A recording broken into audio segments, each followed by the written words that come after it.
अनिकेत जी, जहां तक मुझे समझ में आता है, अखिलेश यादव हों या विपक्ष के तमाम नेता हों, वो एक चीज तो सोच रहे हैं कि भारतीय जनता पार्टी से जो मुकाबला है वो जैसे पिछले 70 सालों में पक्ष विपक्ष का मुकाबला होता रहा है, वैसे मुकाबला तो होने नहीं जा रहा। क्योंकि Bharatiya Janata party opposition space में विश्वास ही नहीं करती। वो पहले तो नारा देते रहे कि जी कांग्रेस मुक्त भारत बनाना है, लेकिन अब उनकी मंशा साफ हो गई है कि वो विपक्ष मुक्त भारत बनाना चाहते हैं। तो इस समय विपक्षी दलों के अस्तित्व का सवाल है और उसके लिए ईडी, सीबीआई, इनकम टैक्स से लेकर के और ऑपरेशन लोटस, और भाई जहां हम जीत जाते हैं वहां तो हम सरकार बनाते ही हैं, और जहां नहीं जीतते वहां सरकार जरूर बनाते हैं ऑपरेशन लोटस करके। तो ये स्थिति में कोई मतलब ये जो ऐसे आम जैसे लड़ाइयां पक्ष विपक्ष की होती रही हैं हमारे पिछले 70-75 साल में, ये 2024 का इलेक्शन वैसा नहीं होने जा रहा। अगर 2024 के इलेक्शन में विपक्ष की तरफ से कुछ चूक हो जाती है तो ये समझ लीजिए कि बहुत सारी विपक्षी पार्टियों का अस्तित्व समाप्त हो जाएगा।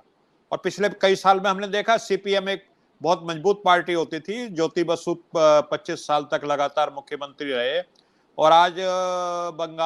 पश्चिमी बंगाल में उनका अस्तित्व समाप्त हो चुका है,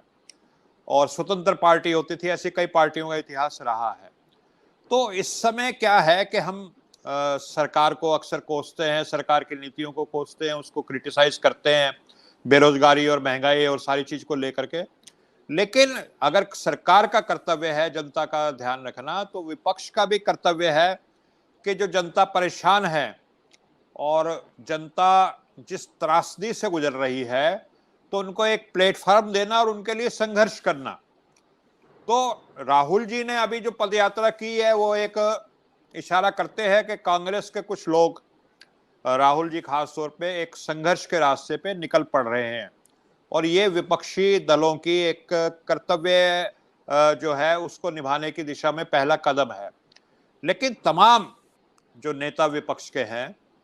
उनको जनशक्ति का ध्यान रखने, जन आकांक्षाओं का ध्यान रखते हुए इस संघर्ष में जहां जहां भी अत्याचार हो रहा है, जुल्म हो रहा है, महंगाई है, बेरोजगारी है या आर्थिक विषमता है, सामाजिक विषमता है, इन विषयों को लेकर के जबरदस्त संघर्ष करना पड़ेगा। और ये उनका कर्तव्य है। हम उनसे उम्मीद करते हैं कि वो ऐसा करें, और अगर वो कर्तव्य को नहीं निभाएंगे तो एक तरफ तो जनता उनको पसंद नहीं करेगी, दूसरा जिस तरह की रणनीति भारतीय जनता पार्टी की है कि विपक्ष मुक्त भारत बनाओ नॉर्थ कोरिया की तरह, तो वो इनका अस्तित्व ही समाप्त हो जाएगा। लेकिन पिछले दिनों अब देश में 3 परिवार हैं, एक संघ परिवार है, एक गांधी परिवार है,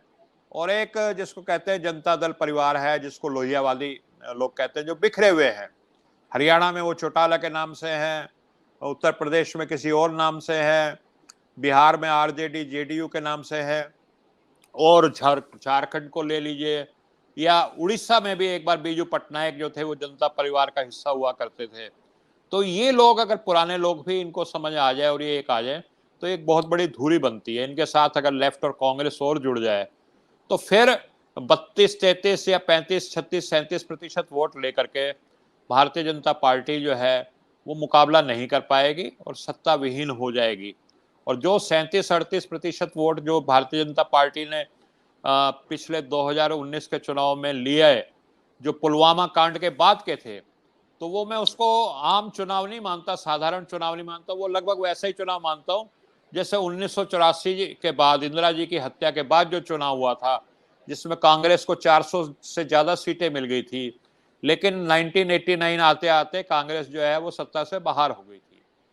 और आप हमसे जुड़े रहने के लिए सब्सक्राइब करें YouTube पर, फॉलो करें Twitter पर और लाइक करें Facebook पर। और ज्यादा जानकारी के लिए आपको टाइप करना होगा सिर्फ न्यूज़ नशा।